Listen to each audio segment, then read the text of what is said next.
দেখাচ্ছি। একদম ফ্রেশ নিজের গাছের আম দিয়ে বানিয়ে ফেললাম টক মিষ্টি জুসটা।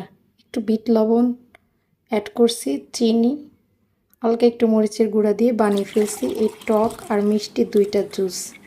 এখন জাস্ট বেলকনিতে বসে এই জুসটা খাবো।